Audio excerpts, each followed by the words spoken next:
Welcome, Zachary, to Metallium Pages. It's a great pleasure to talk with you again because we spoke 2 years ago from the last album from Alpha Bile. Now we'll speak about Spirit of Ecstasy. So how have you been during these crazy times? Because in 2022 we started a pandemic. Now our war in Europe, and now we are.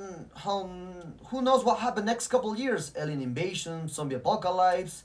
The machines takes the power. Who knows what happened? We are living a crazy world right now. Super crazy world. Everything's going fine for me though.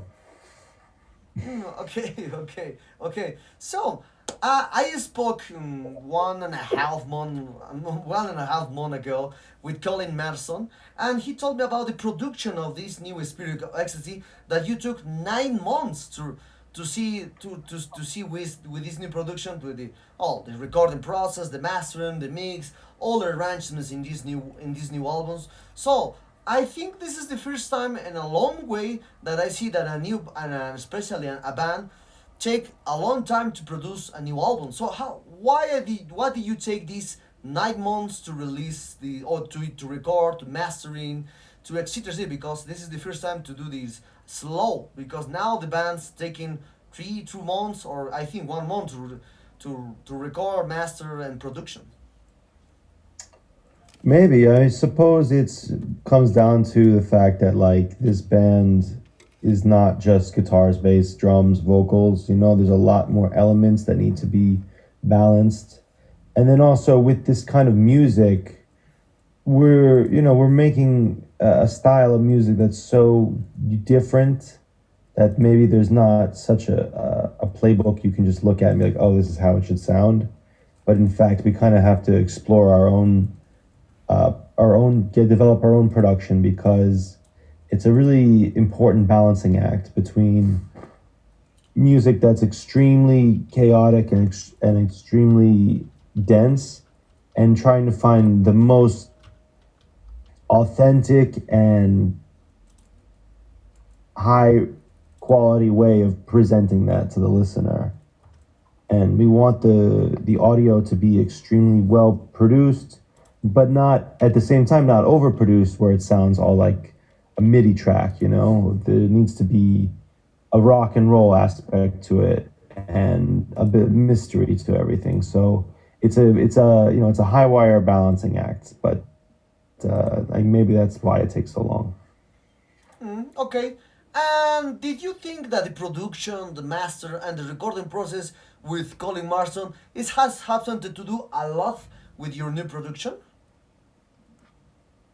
Yeah, Colin is like a very huge part of our sound, and I can't imagine working with anyone else. He's really just become like a really great asset to the band. Okay. I've been listening a lot of times this new album, Spirit of Ecstasy, and the thing, well, the influence, there is a lot of music into there, jazz, blues, and especially one aspect, the noise aspect. Because when I listen, this album has a lot of noise songs from the Japanese noise from the 70s, from the 80s, from the 90s.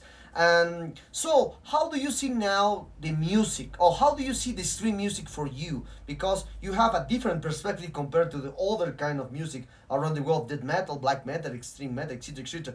You are more like the noise extreme metal, something like that, because you have technical, progressive, a lot of things. Your music is very difficult to put a label.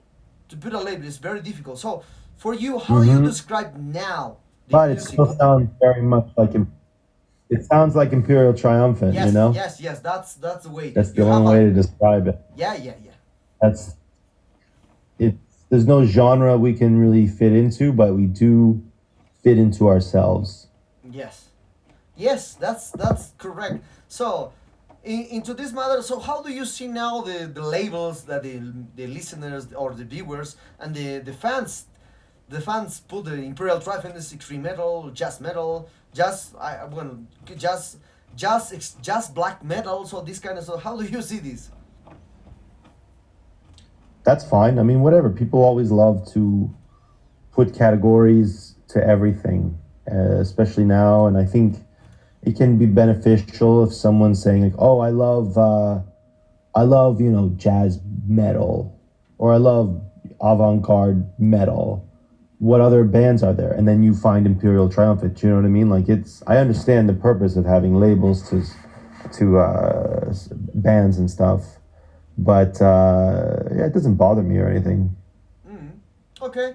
And when did you start to work in this new album? When perhaps in 2020 or perhaps 2021 or perhaps during all complete this pandemic? As soon as Alphaville came out in 2020, we just started working. Mm. So how now? And I see that Imperial Triumphant is now a mainstream band. It's common because you are Century with Century Media. You have a lot of tours into your Facebook and the Instagram page. So for all, because I remember when I listened the first time your EP Summons to War or Obsidians, you are more than an underground band at that time. But now you're on the big leagues with the Century Media. So how do you see this accomplished now? Just through persistence and open-mindedness, you know, because like you said, those like summons to war sort of stuff. That's like a completely different band, you know, we're just with the same name, Mm. Well, different musicians, different style. I don't even consider that Imperial Triumphant really, but it's still, you know, at the end of the day, it's my project that I kept pushing forward, and despite, you know, hearing no from a million labels, like keep making music. And I think that's the most important thing, is to just keep making music and keeping an open mind, because what Imperial Triumphant has become is much greater and wider than I would have imagined or could do on my own. But I don't do Imperial Triumphant on my own anymore. It's a group collective, and I much more enjoy that camaraderie. okay, yeah, that's correct because when if I compare the previous the first two albums with the last two albums, I see that a lot of work of from Zach, from Kenny and Steve. There is a lot of music with them because especially with the two new videos, but they're completely insane these new two videos because Thank you. you expect when a band like you play a lot of noisy extreme music, it's common to see a lot of very fast images into the bold videos, a lot of darkness, but your videos has nothing to do with the classical string videos. So your videos is more like slowly parts, more direction parts. But Steve Blanco is a director with both videos. So when did this cohesive or when this both videos, uh, who came with the idea to do a different kind of videos completely, well, as different kind of videos compared to the extreme music now? Oh, well, we're always going to try to do something different compared to extreme music genre. But so when it comes to music videos, like, yeah, we're going to want to do something different and unique and kind of artistic to what we are inspired by, which is very much like Stanley Kubrick and Ingmar Bergman, directors like that. And so yeah, we just kind of got into these ideas, and it's a real labor of love. But these music videos are important ways to present the music that we create in a different medium. Mm. Okay, so into this matter, are you still considered as a metal band? I'd say it's still pretty heavy, man. That's heavy, but I read a lot of reviews too when the people said that Imperial Triumphs doesn't anymore metal. It's more extreme music. Yeah, it's not metal because you have a lot of elements into there. It's very difficult. And I think your last album with metal elements was by Luxury. From Alphabet to now, you are create your own way to do music. That's fine with me, man. As long as people like it and enjoy it, and yeah, it can be just extreme. It doesn't need to be metal music. I mean, it is, to me. It's all rock and roll, you know, the whole thing. So it's just it's whatever people want to call it. That's fine by me. Great. with this talking about the rock and roll, it's curious because with this new album, I feel a lot of influence from the '60s and '70s with the Beatles, with the Rolling Stones. I and I feel a lot of influence from Chuck Nigura from France, this kind of stuff. So, which are your main influence to do this new album? We got inspired by so much, man. Yes. But are you talking about musical influences? Yes, music. Well, no, it depends on you because when I hear this spirits of ecstasy, for me it's difficult to say you have a lot of influence from the '60s, from the '70s, '80s because if you are in a long way with me to hear a lot of music since the '80s, so when I hear for this time Spirit Ecstasy, I see there is a lot of music into this one. It's very difficult to see which are which are your main influence. Talking about the albums, talking about the music, the bands, talking about the styles. I mean, there's so much, and there's so much of it is coming from not just like the music that we all grew up with, which is completely different from each one of us. You know, we all have different musical backgrounds, and we bring that into the writing process. But I think one of the big influences was like if we're talking about production and stuff, like the record is called Spirit of Ecstasy, which comes from the name of the hood ornament on the Rolls Royce. And we were kind of inspired a lot by these kind of luxury brands and like Rolls Royce and Rolex and companies that make products that are extremely high end and expensive, but also extremely well made and they have a lot of attention to detail. And they're very focused on the customer experience and experiencing one thing, and that's luxury.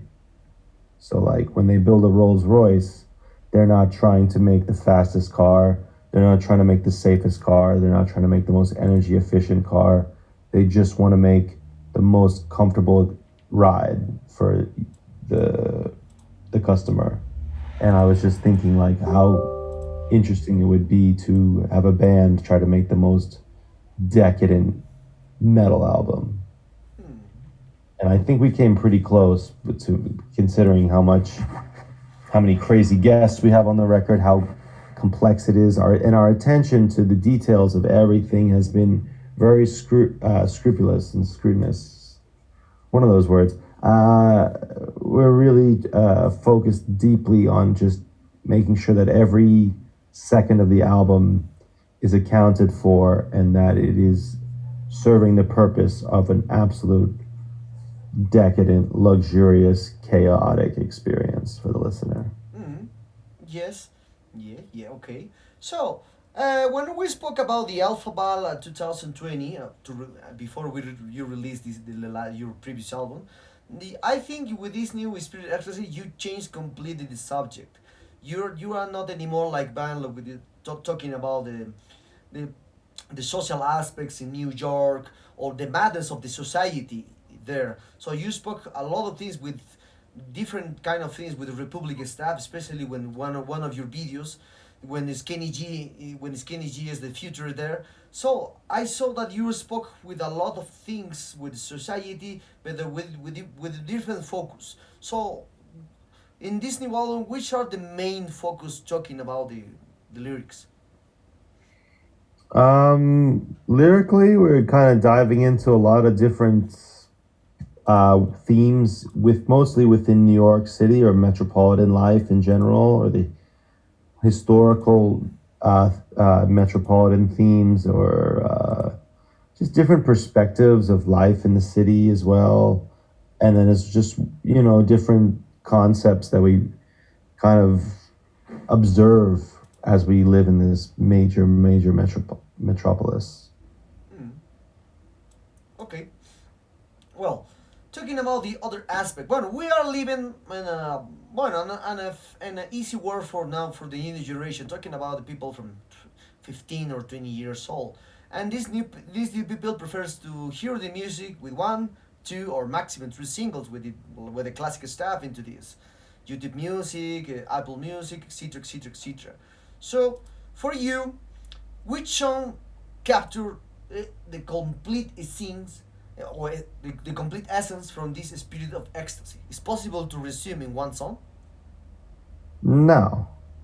And so, If it how? was possible in one song, we would have released one song. Yeah, well, yeah, that's true. But this new generation is waiting, is The new waiting. generation is will learn that in order to absorb Imperial Triumphant correctly, you got to listen to the whole album.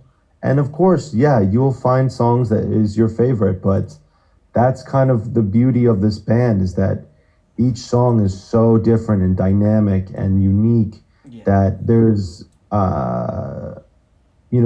not one song that's everyone's favorite. It's certain people like this one, other people like this one, and that's something I really enjoy. Is that there's something for everyone, depending on what you're kind of depending on what you're into, and there's so much variety within an album as opposed to just one song and then there's eight shittier versions of it, like a lot of other albums. Hmm. Okay. No, that's correct. Well, I prefer to. Well, for me, at the first time it was difficult because, well, I love when the music is very difficult, like with your music. When I need to hear more than 100 times, and I'm still finding something very different from the first time, because Yeah, I'm a huge fan from Imperial Triumphant. I hear from the beginning to now. I did my T-shirt by myself, so I did my T-shirt by myself, and I spoke with some producers here in Latin, well, with some producer here to bring you here to do a proper tour in Latin America. So I now, so would love to. now, how do you see now the chance to came here and do a full tour here in Latin America, starting with Mexico, Brazil, Chile, etc., etc. I think there's some Mexico shows in the works, but would love to do more Latin America and South America, of course. I know that metal music is really popular there, and I hope that we're popular there, and we would love to come down and play. Mm. Okay, okay. So you are a productive band in these crazy times. So perhaps you prepare new things in the coming years, perhaps into 24 to 23, because for me will be a great will be great. Mm-hmm. Definitely. Okay, okay. So now how so now how do you see now the extreme world? Let's talking about the music because you are very different. Like Piron and you, I think you are both bands that think they are doing the things like different kind of bands around the world. So now, how do you see the extreme war, extreme music, extreme metal? It's exciting, a lot of bands pushing the boundaries. There's a lot of new stuff coming out that's not just repeating what other bands have done in previous decades, but a lot of creative young people pushing the genre, and it's exciting to see what other people come up with. Okay, correct me if am I wrong about this because when we spoke in 2020, you told me that you are a musician from the university, from the institute, and so how do you see now? How do you see the difference? The musicians that are empiric, that compared with the formation in the music school, this kind of stuff. Do you think that the music need both to create new music, or perhaps you need you think the music is just went one way from the empiric version and for the music school version? Ooh, I don't understand. So, how do you see the music needs both, or perhaps it's more related with the empiric part? I think to make new good music, you just need to listen to a lot of music and a lot of different music. That's all. You don't necessarily need the training if you don't want it or you don't need it, but it doesn't hurt to have an education in music. But to push the boundaries, you need to understand where the boundaries are, and that's something uh, you can't really get if you only listen to heavy metal music all day. Mhm.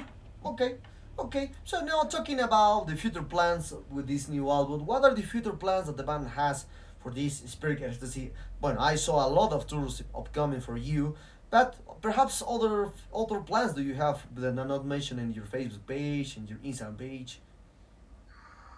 Yeah, we got big European tour coming up for a month, and then we come back and we'll do a U.S. and Canada tour with Zeal and Ardor and Sylvain, and then hopefully we'll be able to play a little bit in Latin America. I'd love to play more if possible, and there's a lot of more touring coming up for 2023 that we're looking into, and just staying real busy. Mhm. Okay. So now, I think 2 years or 1 year ago, you did at a future with the Behemoth in the DVD. In the DVD. So how was this experience to play first with when a great guys that the Behemoth are?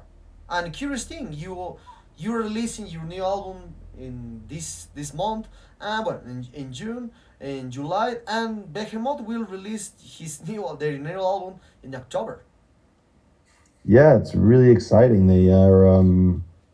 We were really happy that they invited us for that show, and it was really great for us. We were able to get so many new fans that may not have checked us out otherwise, and we were really grateful for that experience. Mhm. Okay. Other question is about your besides projects with Falter Camera with Andromeda. So how was the experience to work in other kind of music? Because you have been, when I spoke in 2020, you told me that you have influence from the operistic part, from the opera music, Mhm. and you did now with other people black metal with opera influence. How was working with them? It was great, and we're still working. There will be a new album soon, and lots of big news regarding Folter Kammer. So you can definitely uh, be expecting some big things from that project as well. Great. Well, we are very close in this interview, and if we talk about the abstract music, if we talk about the abstract music, so which will be your biggest headline to do a full tour? Piron, Imperial Triumphant, and on other music bands, string metal bands that feature into your dreaming tour like this. What's my dream tour? Yes, what is your dream tour? Austin Metallica. Well, that's well, it's very different way to see if you play before in Metallica. Well, I mean, they're like one of the best bands, yeah. and they play huge shows, and I don't know. Yeah, I love Metallica. Why wouldn't I? That's my dream. Okay, well, that will be great. So, well, Zachary, the sad times around this interview. I hope you enjoyed this one as I did, and Thank you so much, man. I had a great time talking with you.